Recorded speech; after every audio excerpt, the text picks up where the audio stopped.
Hello, everybody. Coaches Jeffrey Dean Davis and Shara Ogin here, talking to you about the truth about the coronavirus. What the heck is the truth? So, of course, this is fully subjective, of course, and we welcome your opinion. What is your truth about the coronavirus? So, I'll hand it over to Jeffrey to start us off with the conversation. Yeah, so we were just thinking there's so many different ideas and thoughts and theories about what's going on that it'll make your head spin. And so the real question was how do you sort through all this stuff? How do you find your truth? And what is your truth? And what does your truth feel like? So that's really what we were talking about. What we were going to share here is how to find what your truth is in your body, how that feels, how to connect with that. And then from there, you can make whatever decision feels like it's more true for you. So we just wanted to talk a little bit about that and offer a couple tools and a little insight and help you guys get to a place where you can find something that feels like it is your truth in the middle of all of the chaos. As I like to say, find the eye of the storm, because there's so many things going around, and in the middle of the storm, there's a peace. And so you want to ground into your essence, ground into your peace, so that you can see clearly what's flying around and what's not flying around, and if it's yours and if it's not yours, and how to best be in a way that's of benefit to you in a healthy way, spiritually, emotionally, and physically. Looking at this as a way to help people find a truth in all of this and feel into how that feels for them, and offering some ways for them to really connect with that through all of this, all of these different theories and all this information that's flying, about whether we should be out, how long we should be out, what all of that information. And I think you made a great point, which is one way to find your truth and get to a center is to eliminate all of the distracting voices and all of the stuff and spend some time with yourself. So unplug from the news, because if you do that for a little bit of time, you'll be fine. If you take a day off, you'll be fine. And to really just plug into the real news.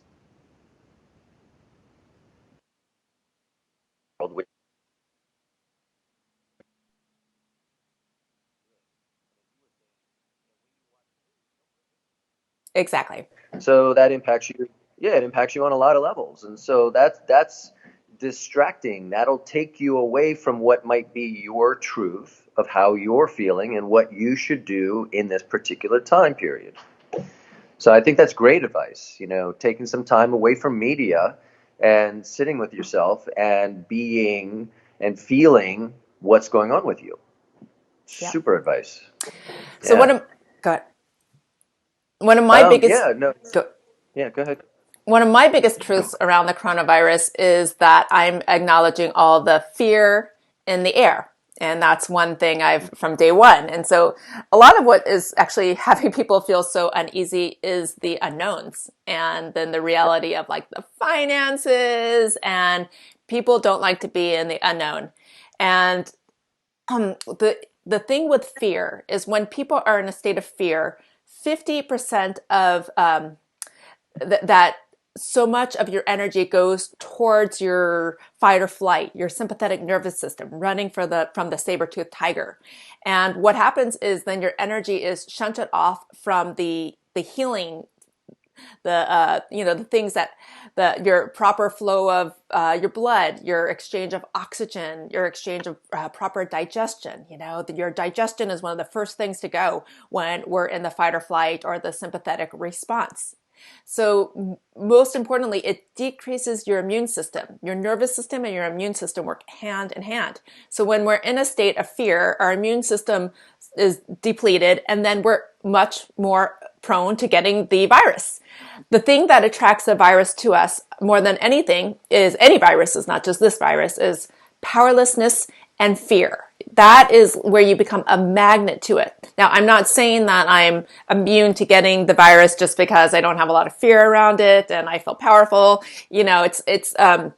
It's a general realization. And 50% of people, they did some tests recently and they showed that 50% of people already who were tested already had their coronavirus and were symptom free.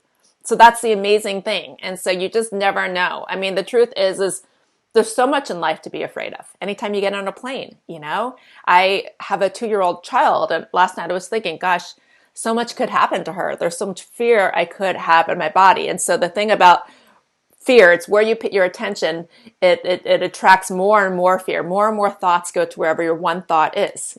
So it's good to be realistic.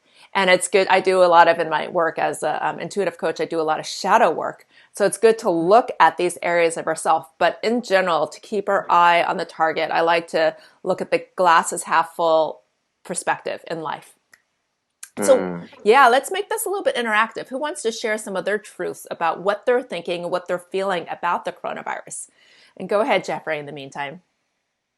Yeah, another way to get to a place where you can find a truth for you and where you can really start to feel it is, I mean, when we were talking just before, we were talking about mobility and moving your hands above so that you have Mm-hmm. flexibility in your shoulders. Well, if you hold your hands up for 90 seconds, you can actually start to influence your emotional state and your Mm, physiological state so that you can start to elevate where you're at. You can start to feel more confident. You can start to feel more grounded. You can start to feel more in your body just by that simple exercise for 90 seconds.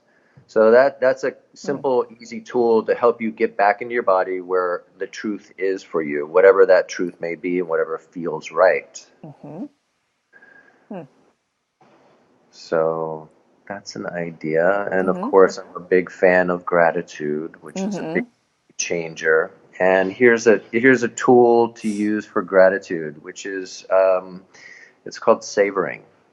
mm, And so it's really what I call it a real time experience of gratitude. So it's literally, imagine you're eating and you taste the food, and as you're bringing it up, you smell it, you look at the colors, you taste it as it goes through, you feel it move through your body.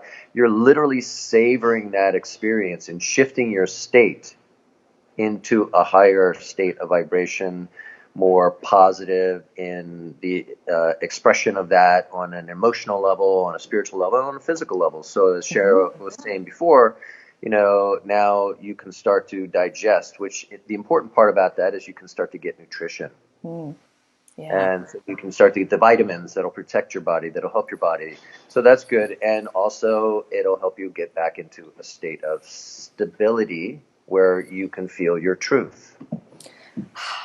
Well, right now, one of my biggest truths around the coronavirus is this didn't happen by accident. There is a non-essential reason why this happened. Some of the reasons why we never know when we're in it, we know afterwards.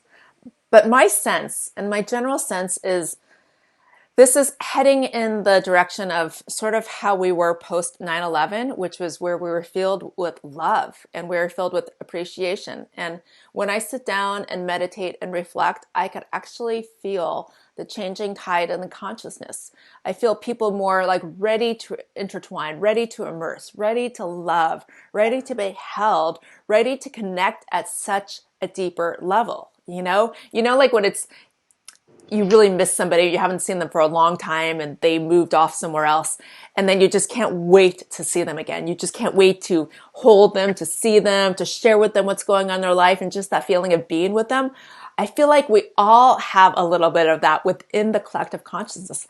Like literally, I'm like, right now, like when people like respond to me on social media or write comments under my like videos, I'm like so excited. I'm like, thank you for reaching out to me. People think I am busy and I do have a lot going on, but when people actually take the time to reach out to me, it feels so good. Awesome. Yeah. Um, yeah, I just really wanted to provide a couple quick ideas Okay. for people in our spot here to talk about like how to find the truth and what the truth might be. And I think you brought a great point which is, after 9/11, there was a sense of unity and a sense of coming together and an opening of the hearts. And I think that, there is some of that now too that's happening. There's Facebook groups that are people who need help and people who are providing help. And so people will literally say, I need diapers, I need, food and da da da, or they'll list it and they'll put together almost like a registry, Mm-hmm. and then other people will send it to their address from Amazon. Mm-hmm. So it's amazing what people are Mm-hmm. doing and showing up for other people. Mm-hmm. It's really beautiful. Mm-hmm. I love that. Yeah. Yeah. And I think that in there is, as you were saying, in there is some truth, and I Yeah. think the ultimate truth for me is love is the answer. Mm-hmm. And so, whenever you can tap into that, whenever you can feel that, that is on a physical level, emotional level, and spiritual level, very healing, Mm-hmm. very connecting. And it's a truth that's irrefutable. So it literally will help you ground and tap back into your truth when you start to tap into a loving state. Mm-hmm. I like that. Yeah. So, in closure here, I would just like to leave you with perspective and to know that this phase that we're in right now is temporary and it's special in and of its own way because first of all, we're living through a plague. And if any of you guys know about Passover, we just celebrated the 10 plagues. This is the first time in a long time we're living through a plague. This is something we will be telling our children or our children's children or our families, the next generation about. And we made it through. And I want you to reflect on how you are a better person or you might become a better person, like maybe go into that future perspective 6 months from now, look back and ask Mm. her or him, so how am I a better person? And, that's sometimes fun to see what changes, but also what changes within yourself personally, but also as a collective consciousness. Look at the trajectory we're going and how does it feel? Well, okay, the economy is in a mess. It's going to be chaos for a while, but I'm talking about the soul and the person. I think it's going for the better because of this. Hardships draw people together and they bring us to what really, really matters in life. And with that, I hand it to you and I feel complete. Mm. And I would agree, and I think that the important part of all this, no matter where you fall on information, and what is happening and who's doing what or what's in the world's experience, the best thing that we can do is to tap into our truth, into our center, into our love, which is healing, which will help us make smarter decisions, help us connect to other people, help this be a powerful experience, and write this in a way that is usable for us as a collective and individually, as families and as friends. And I think that's really important. And I think I see that for everybody, and I wish everybody the best. Beautiful. All Mm. right. Much love to everybody. Have a beautiful rest of your day. Mwah. All right.